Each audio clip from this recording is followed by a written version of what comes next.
If I just really listen to people and I listen to what they need beyond the reason of whatever that event is, however it is that we met really, beyond why we're in the same room, what is it that they want and need in the world and how can I show up for that? Yeah. If I can. And if I can't, kind of stashing that in the back of my mind so that when somebody comes along that I think, oh, they could help you. Yeah. Connecting them.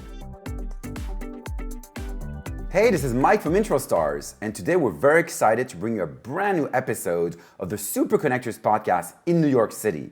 And for today's episode, we've got a very special treat for you. We've got the most incredible executive leadership coach who also happens to know everyone and loves to bring people together. Jean-Marie. Hey, Jean-Marie. Hi, Mike. I'm happy to be here. Thanks for having me. So good to see you there. So tell us a bit about your journey, coaching senior executives and then becoming this incredible super connector by bringing people together. How did that happen? I think the connecting part has just been natural my whole life. I'm actually an introvert. So I think connecting people helps, honestly, when you're an introvert because they will then connect you. Yeah. So I think there's been a reciprocity that's kind of been in me forever of if I introduce you, well, now look, I have all of your friends too. Yeah. So I think that was kind of a natural thing, I will say. But there's definitely a skill that came along the way. And I was trained as a puppeteer and an actress. Wow. I have a production company where we do a lot of original content, but we also train puppeteers on how to create a sustainable living. And along that journey, I met with a coach who said, why aren't you coaching? And I said, well, I kind of am. And she said, no, coaching other people, like not your community. And it took me a minute. I heard her, I understood, but I did feel like there was more to explore for me first as an artist. Yeah. And in that, as my confidence grew and I realized I had something different. I had the A-B side of my brain, right? I wasn't one left or right sided. I realized, there is something I can bring to the executives. And over the years, long windy road, I found myself moonlighting in hedge funds. And I realized that I was frequently a secret weapon in the room because my perspective was different. The question I asked was different. Yeah. And when I realized what that coach initially said to me 10 years earlier, I thought, okay, I'm ready, right? This is my time. Yeah. And so since then, I've really been pushing into corporate, into one-on-one coaching with entrepreneurs, speaking, meeting facilitation, using all of the skills that I've built up over the years in entertainment, where basically you have to be able to talk with anybody in that world. Of course. And now I think I can. And so when you coach people, do you actually coach them about connecting, becoming a super connector? Absolutely. Tell people, go to networking events, build your network, start introducing people to each other, because that elevates your personal brand, your reputation, meaning people are going to come back to you when they need help or to introduce you to people. So again, if you're an introvert, it's great because they're going to help you expand your network, right? Yes, and the way that you just said it, I heard two things. Coaching hack goes on, right? I heard two things immediately that I relate to. One of which is when you're going to when I'm coaching somebody, to go to networking events, that's often very hard for them. Yeah. And so we gamify. Right? How many people can you meet?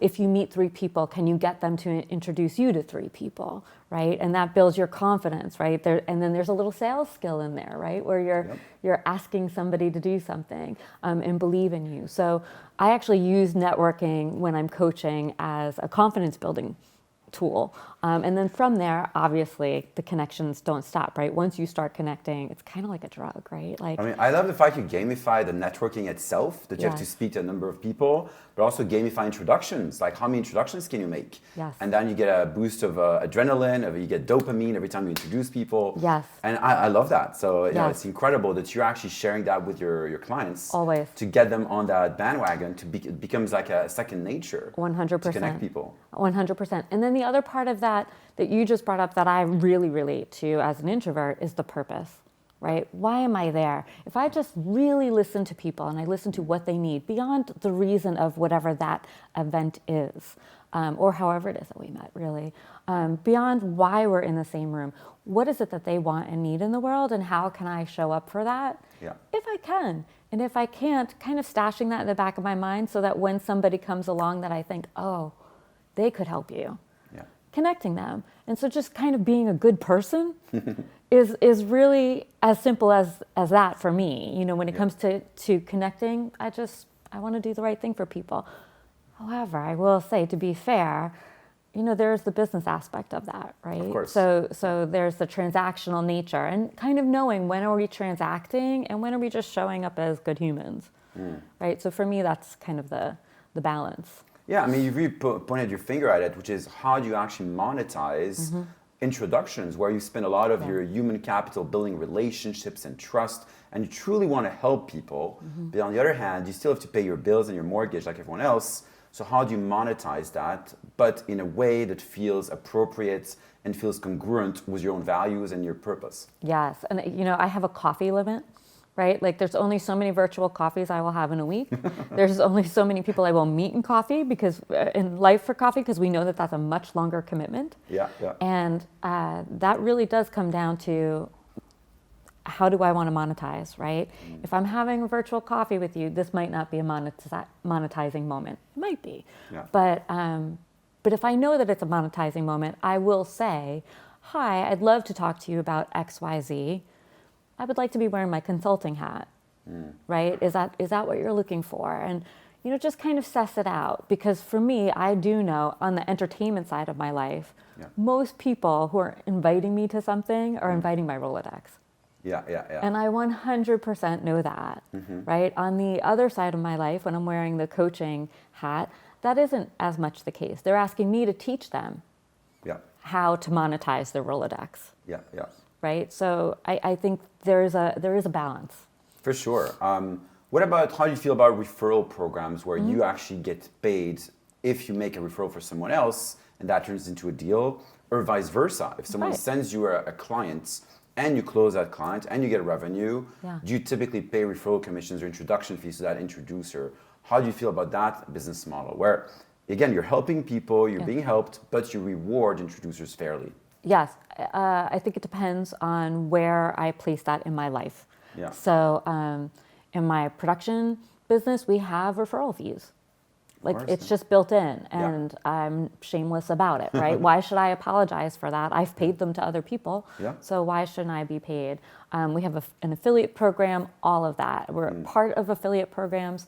I would like to be part of more. Yeah. I think that they're great.